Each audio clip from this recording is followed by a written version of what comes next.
Financial with Christopher Calandra, Certified Financial Planner, is an innovative, comprehensive, informative, and cutting-edge podcast that discusses financial topics ranging from personal finance, economics, politics, and personal growth. Simply Financial will cover intriguing and thought-provoking questions so that the listener can simply increase their financial IQ. Welcome to this episode of the Simply Financial podcast. This is Season 4, episode number 11. I'm your host, Christopher Calandra. My guest today is Teddy Cummins, and I wanted to have Teddy on the show. We've had a number of discussions, especially recently, and he's got some really great stories and thoughts on money. He's had a very interesting path to a successful retirement. He and I also have some great conversations because we're both history geeks. I'll ask Teddy when I bring him on if he agrees with the geek part. But we swap book ideas, and when we're together, we often talk about World War II history, especially aviation, military history. So we have that in common. So, Teddy, thanks for spending a few minutes with me today. All right. Is it okay that I describe you as a history geek? Yeah, that's fine. I am what I am. So much of what I wanted to talk to you about, we've kind of covered at least a little bit when we've been together, including I was with you and your wife at dinner a few weeks back. But maybe we could just start at the beginning and get listeners kind of on the same page with you and I. You grew up, where did you grow up? I grew up in Mississippi. Okay. I was just average family. I didn't consider myself poor. I didn't consider myself anything, to be honest with you. You know, we were just a normal family. My parents didn't have money. They both worked. I remember them, saving money just to buy tires, for the car, or I'd hear them talk about it. Really, the only savings I think they had would be like a Christmas club account where you would save a little money, then be able to buy Christmas gifts, But I just considered myself average person growing up in the South. So in the moment when you were young and when you were a teenager, you didn't really categorize your family. You didn't think about it much. Is that right? No. All my friends were the same. And looking back on it. Yeah. But looking back on it now, with having been around the block a few times and a retirement-aged individual now, looking back on it, how would you describe it? I think about it often. I waste more money than my parents ever thought about having. Just going out to eat, buying toys, or, it's a completely different world from what I grew up in, money-wise. It's no object for me to go buy anything I want, My parents never had that opportunity. So would you describe your life as achieving the American dream, given what you just spoke about? Oh, yes. Yes. I couldn't, and I have joked about it in the past. If I had sat down at a young age and planned my life, I probably would have screwed it up. Everything just worked. It just worked out. It's better than I could have dreamed. Say a senior in high school, if they would have said, "What do you want to do in life?"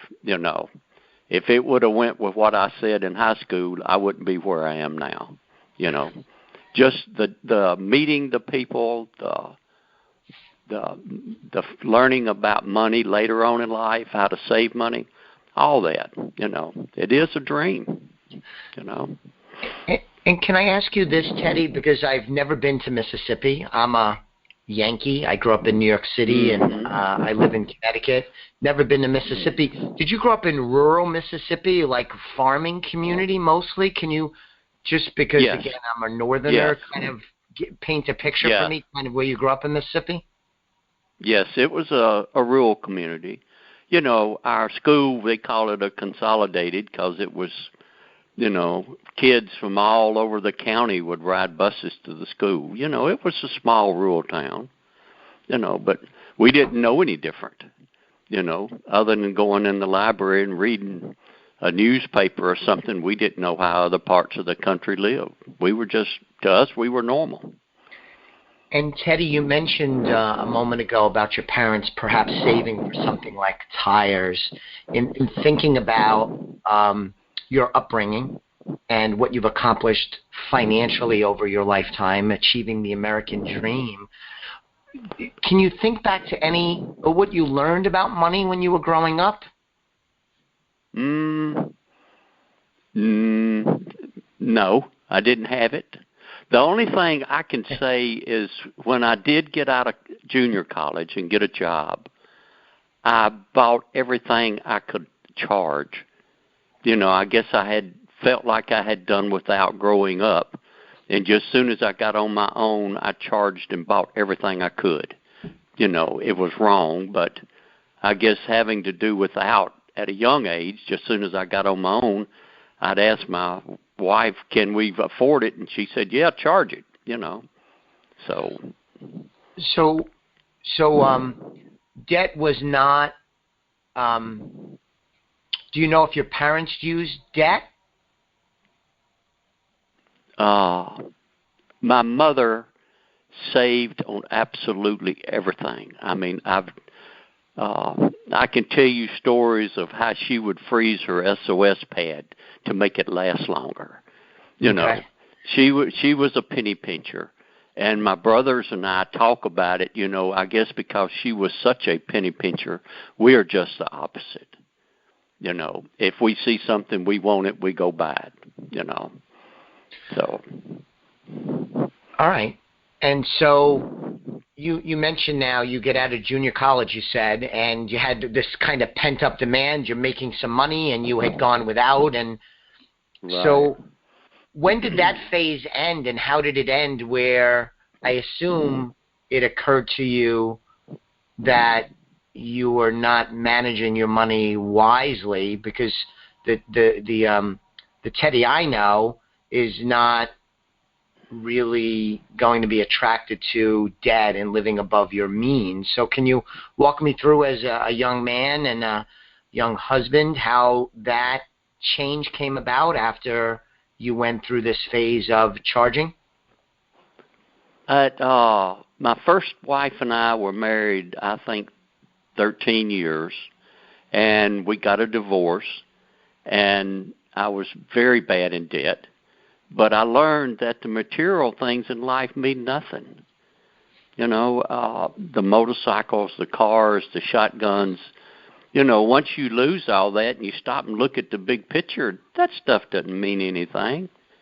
And really, the divorce from my first wife made me realize, you know, there's more to being happy than just going buying stuff. You know, and it took me years to get out of debt after my first marriage because I had charged so much. And I kept the bills and gave the house to her and my son because I felt like I had made the mistake, so it was my job to pay all my bills off, you know. But that was an eye-opener for me, the divorce, you know. So can I ask, Teddy, when you were divorced, how old were you? Around 30, 31, something like that. And is it fair to say after the divorce, after this debt accumulated, that your views on debt were never the same? Correct. I just didn't, it was not the debt. I guess I was trying to find happiness by buying stuff. And that doesn't make one happy. At least it didn't for me.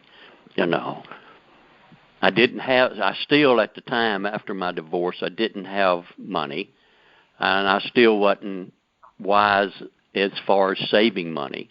I learned that between my first marriage and my second marriage. And you met some people along the way that helped you manage money more wisely and led to your eventual financial success. I know you said, and appropriately so, that money's not the most important thing, far from it. But you met some people along the way in this phase after the first divorce that kind of helped you. Can you touch on that a bit? Yes. I was real down after my divorce, and my supervisor at work, I guess he thought I was suicidal or something. I don't know. But he called me in his office, and we sat down and talked, and he explained to me what I was going through in life was really nothing. And he talked about he fought in Italy during the Second World War, and he told me the hardships that he and his other soldiers went through.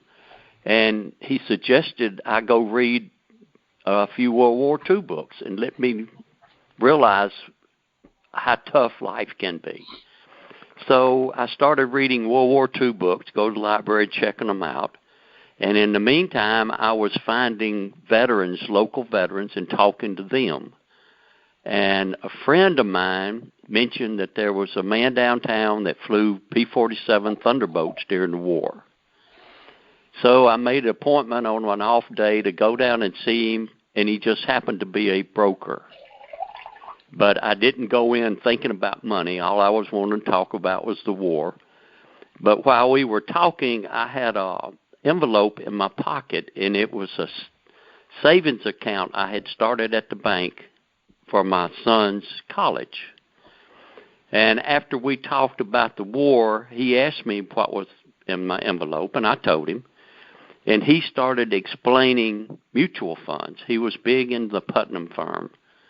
And he explained what I could do with my money, and really he opened my eyes up to saving money. He was my start, you know. And so just to be clear, broker, back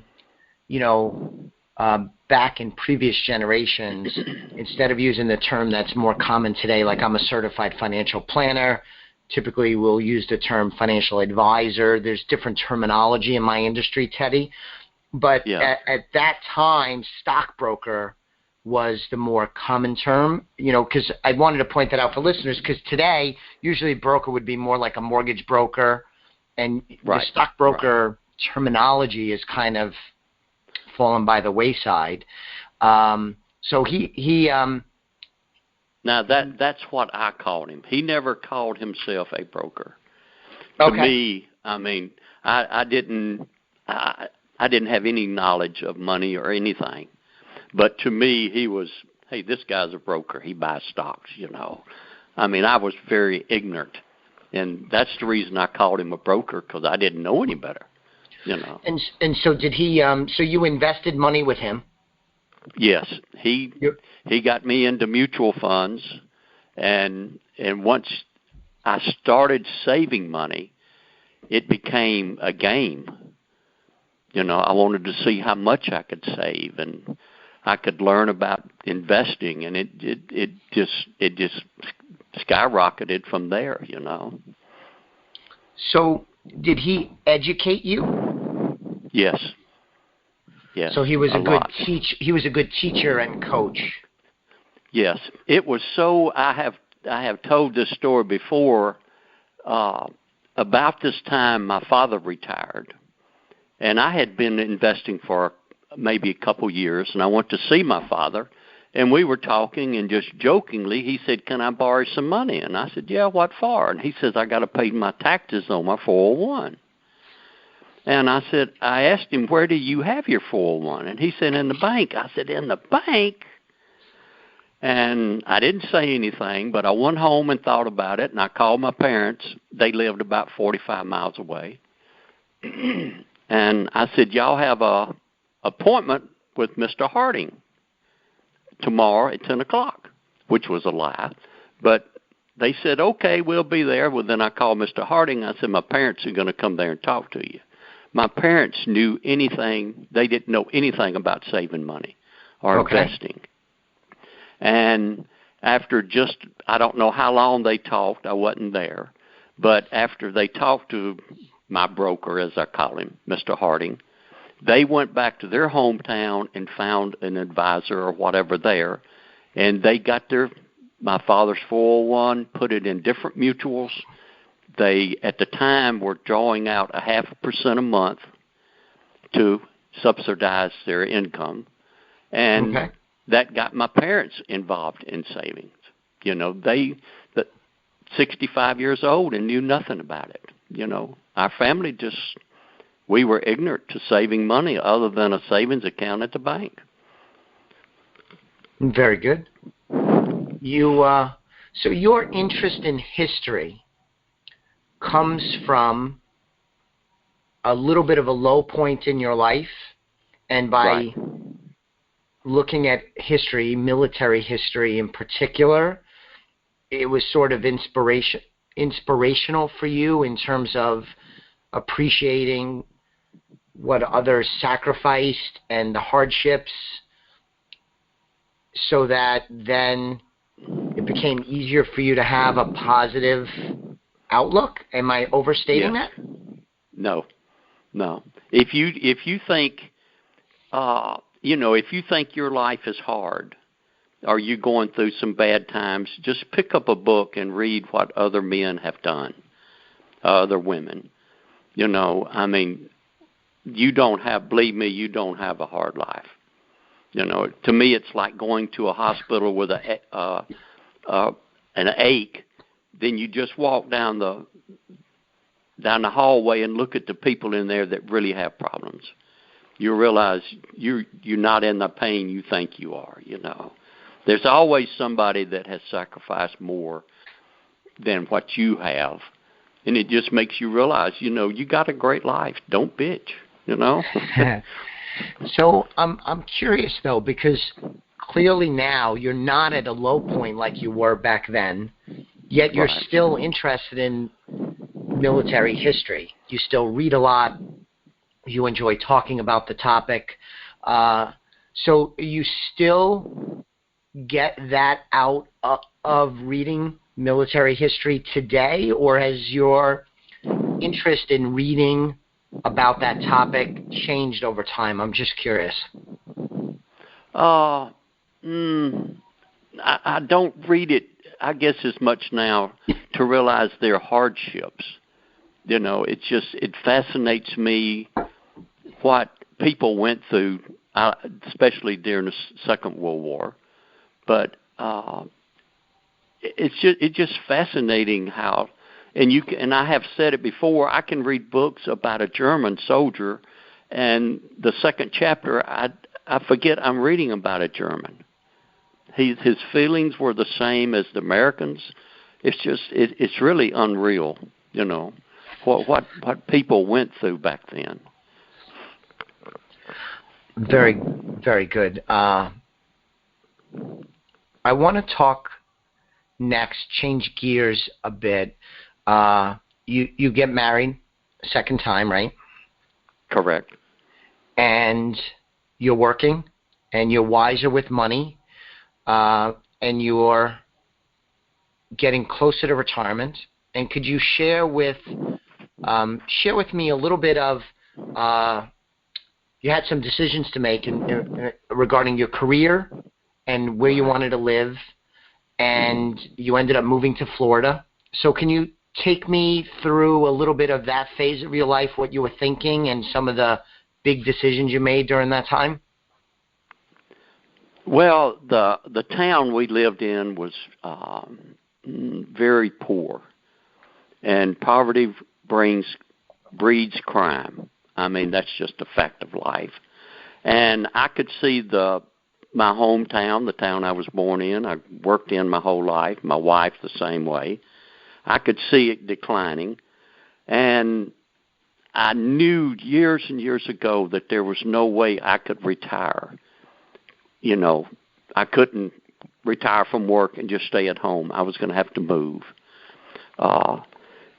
My goal then was, when I married my present wife, Suzanne, I told her, I said, we're going to save so much a month, and the rest we can spend.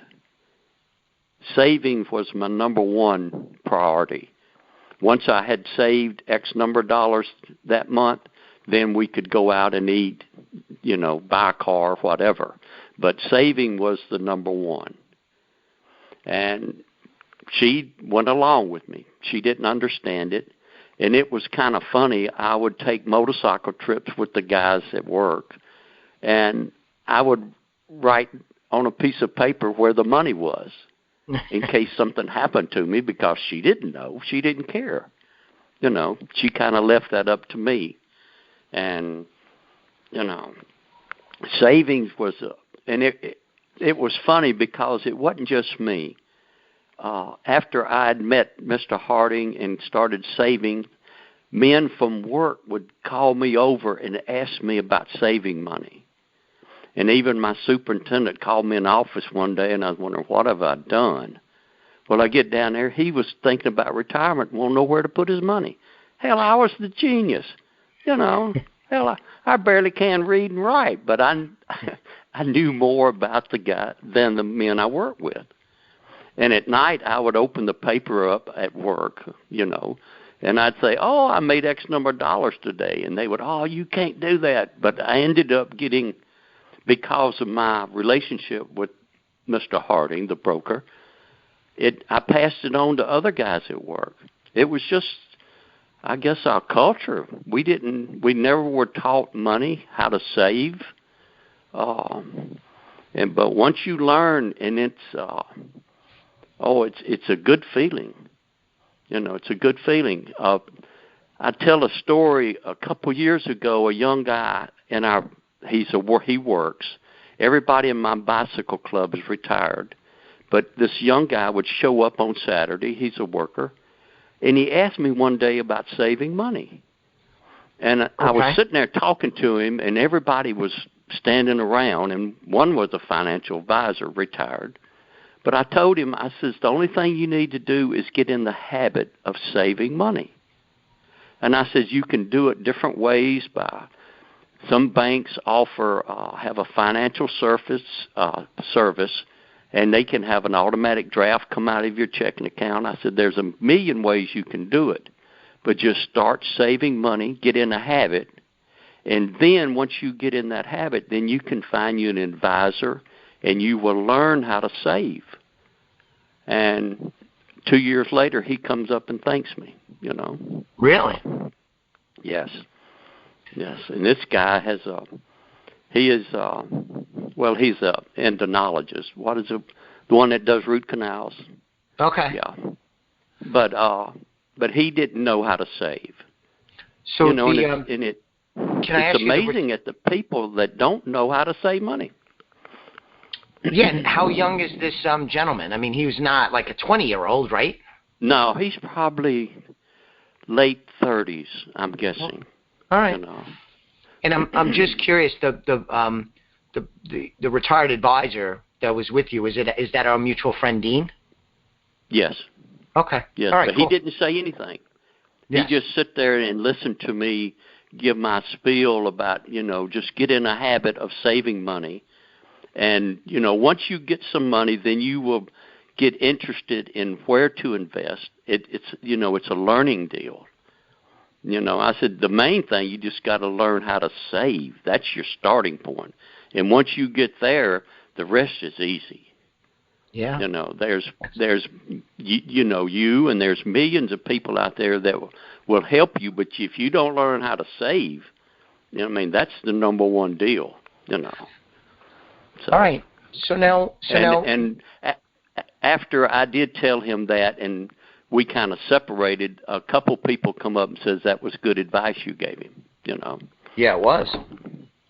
So go back to your saving. You've set up your financial life where you're going to pay yourself first. You're saving X number of dollars every month, and then above and beyond that is money that you and Suzanne could spend and consume. And so do you have a goal in mind? You're not going to do this forever, right? So how does that work? It wasn't a goal. It was just save as much as I could, because I was, I was mid-40s, I guess. Well, I was not mid-40s when I married Suzanne. I had started saving, earlier when I met Mr. Harding. But when I married Suzanne and we had two incomes, I was really able to save. And it was not a goal. I was going to save X number of dollars by a certain time. That was not my goal. I knew I had to just put as much as I could in, you know. And okay. Like I say, it wasn't a goal. It was just I had a small home. It was paid off. Save every penny I can, you know.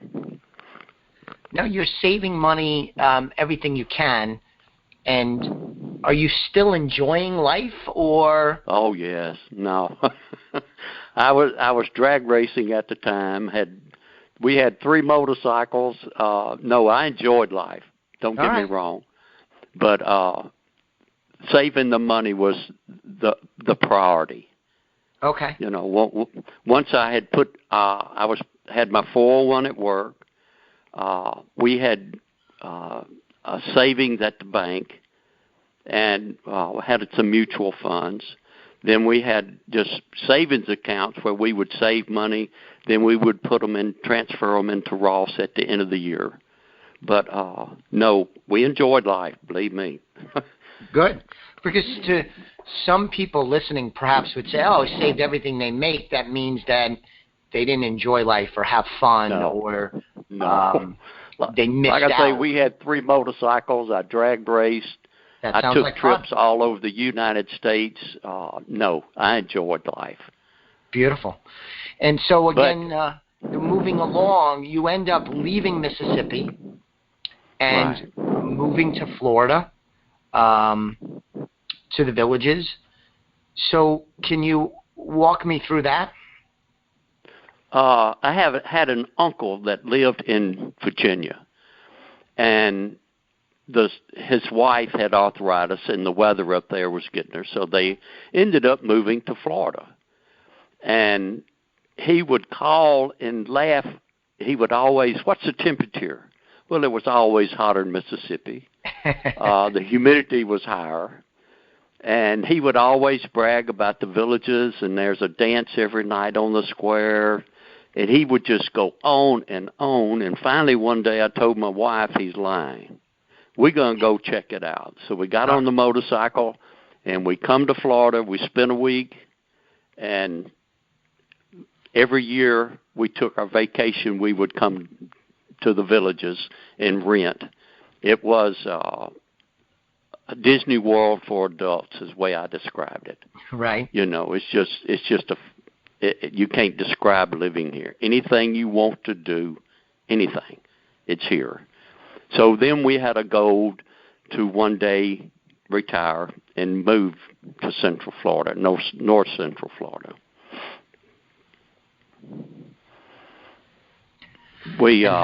How did you decide when the timing was? There was 2 young men that had started an investment firm. They got out of school, started an investment firm. They come to my company, and I guess they got permission, but they set up suppers. And we would go eat, and they would explain the finances and how they could invest your money. And I attended one, and it was May the 5th. And I attended the supper and sit there and listened, and everything was great. And I went home with a good feeling, and I woke up the next morning, and my motorcycle was stolen. And I it's time to leave. And that year, I turned 55. So I contacted the investors, and they come to my house, and I showed them all my monies and my retirement, which would be greatly reduced retiring at 55. Yeah. But I felt like I had to move to get out of the crime area. Because the crime was worsening, Teddy? I'm sorry to interrupt you, but the crime was worsening? Oh, yes. Yeah, like I say, it was my hometown, and I had seen it, you know. I had a murder 7 doors down. It was it's just you can't describe the crime. And I knew at an older age, you couldn't live there.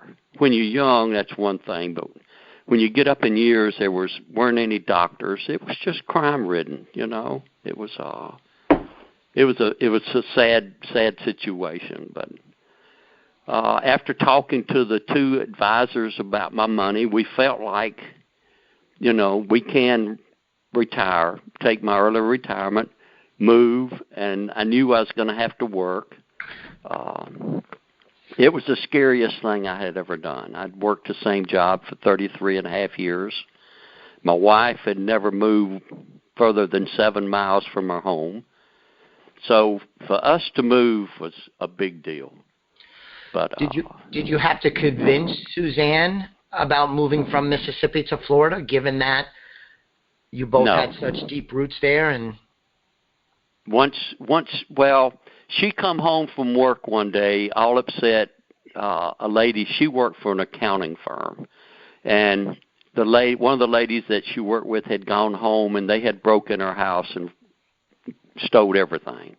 Right. Well, that Suzanne knew, we had to leave. I put bars up on the wall, on the windows, but she realized it was a move we had to do. We could not live there. She went along with me. She was scared as I was about moving financially, moving to a place really not knowing anybody, no doctors, and it was hard. We weren't the type of people to move around. It was a great decision, though, Teddy. Looking back with the benefit of 2020 hindsight, would you describe it as a great move? No regrets? No, the best move we've ever made.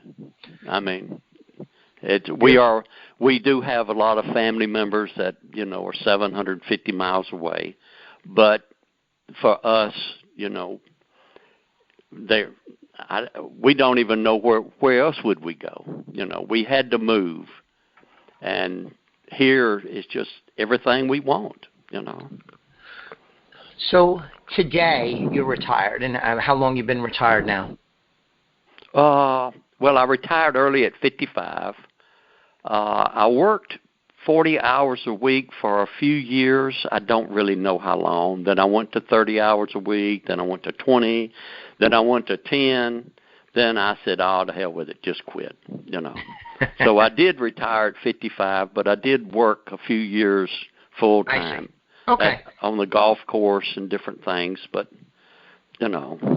Have your views on money changed over the years, say from when you retired at 55 from the job you had for 33 and a half years? Thinking back since then, have your views on money changed at all since being in Florida and making your way to retirement, ultimately retiring? Has it changed at all? No, I don't think so. I'm still just the same person. I buy my toys, my bicycles and stuff, but we just common people, We have, I hate to say it, but we have more money than we will ever spend, We just, it's just a good feeling to know that we have the money in the bank or invested. It's just the peace of mind to have money is just, you can't describe it. And I see people all the time, and I look at them, and there's some, I met one the other day in my hiking club, in my hiking group, and we kind of started talking about money, three of us, and I realized right quick, I can't talk to these people. They are struggling. They're having to get some of their investment to live. So I kind of just sped up, and because I'm not in that situation, I see. And I see a lot of people, and I think, Lord, if they knew how much money I had in the bank or in my savings, they probably wouldn't even talk to me, Really, there's millions of people out there that need help as far as savings, They really do, young people especially. Now you're not a free spender, but you touched on this a moment ago. What are some things that you do splurge on, money-wise? Really not much. We have just a house, You know, when the TV breaks, we go get a TV. We don't buy a TV just because the new model come out. But, you know, we buy the best TV. We buy the best couch we can find. Money's no object. You know, when we buy a car, we don't go look at the most expensive, but, you know, we keep a good car. Mm-hmm. My bicycles, I got more in my bicycles than I want to admit on tape. My wife doesn't even know. You know, well, we won't get you in trouble. How about Suzanne? Because she is at least conservative as you. Is that fair? More, right? More. So, is there anything she splurges on? Shoes. All right. She has a real narrow foot, and she's always had trouble finding shoes. And once we retired, she works at the gym, and she works out all the time. She lives at the gym, and she buys tennis shoes. I mean, we went to one store, and she bought every shoe in there that would fit her. You know, I don't care. I mean, you know, if it makes her happy, you know. And we eat out. She doesn't care to cook. And I thought, well, hell, I'm retired. She can retire from the kitchen. But she is very, very tight with money, you know. She will question me on about anything. And I tell her, and, of course, it's dropped, you know. Sure. But, no, she's very conservative, you know. Yeah, I know. She's going to keep me in line. She's going to. So if I did get out of line, she would be there to pull me back. Oh, I have no doubt about that, Teddy. I have spent more time with you than her, but I have no doubt that. Yeah. Well, you know, two people, my good and her good make us what we are. Well, you said. know. A lot of her good rubbed off on me, and the same lot of my good rubbed off on her. So, you know. as we wrap up, Teddy, and thank you so much for being so open and genuine in this discussion. So, you know, there's a lot of information out there. We live in a technologically driven, fast-changing world, and in some quarters in this country, they would tell you that you couldn't live the American dream, that especially if you grew up in a poor neighborhood like you did in Mississippi, that you couldn't get out, that you couldn't build wealth, that the odds are too stacked against you. What advice would you give to someone like you and Suzanne that are young? What advice would you give to them about money and wealth building? Okay. Well, number one, I was an hourly worker. You know, I did not make a lot of money. In Mississippi, you know, a hourly worker, the wages are not that high. Okay. And we were just common people. But and me being, I don't know what other people have, but I would compare my savings, the money I have in cash, with my pay with anybody.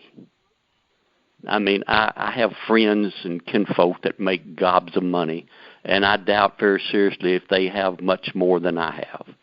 Okay. But one thing I tell my nieces and my nephews and young people, anybody I can see and talk to, it doesn't matter how much money you make.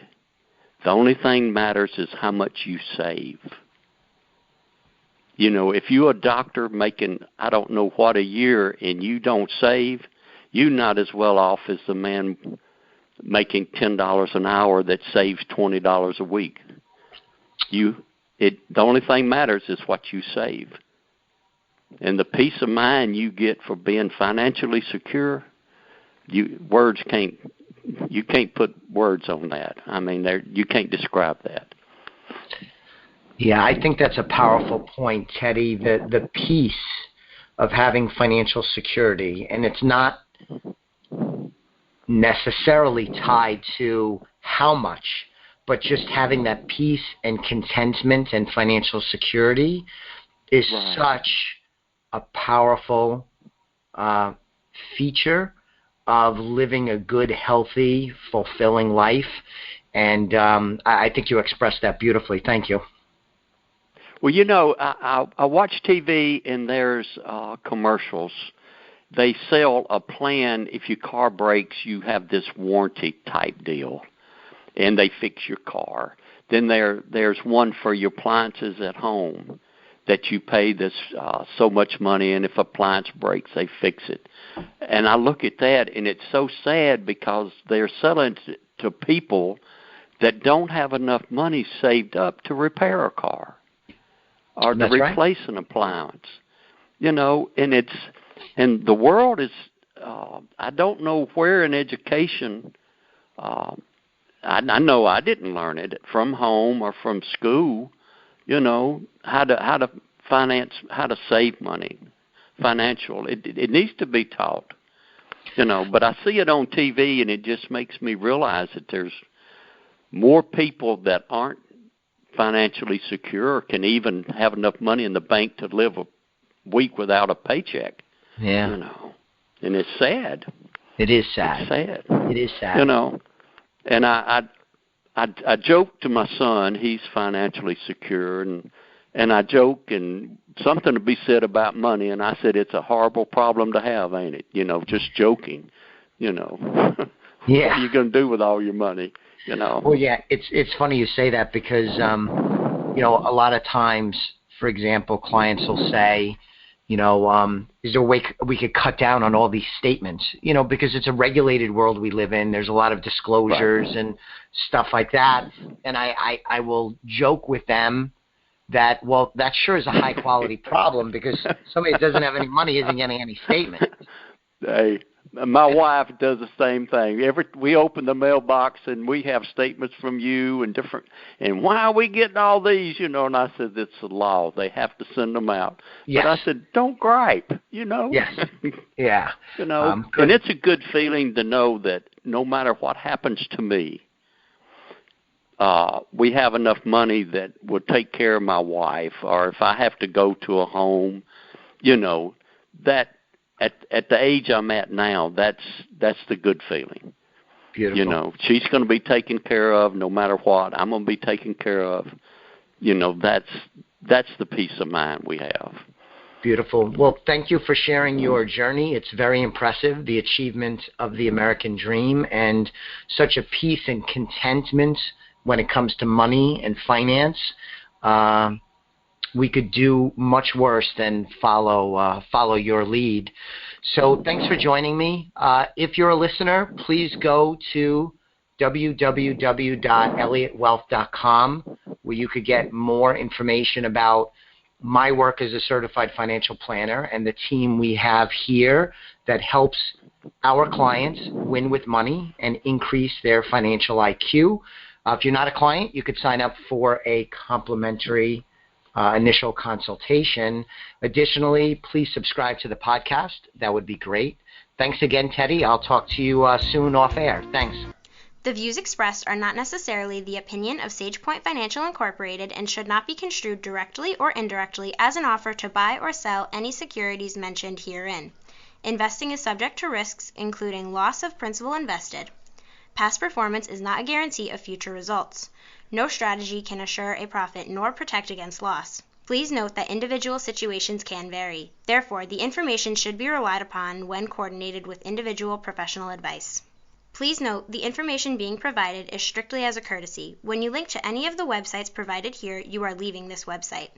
We make no representation as to the completeness or accuracy of the information provided at these websites, nor is the company liable for any direct or indirect technical or system issues or any consequences arising out of your access to your use of third-party technologies, websites, information, and programs made available through this website. When you access one of these websites, you are leaving our website and assume total responsibility and risk for your use of the websites you are linking to.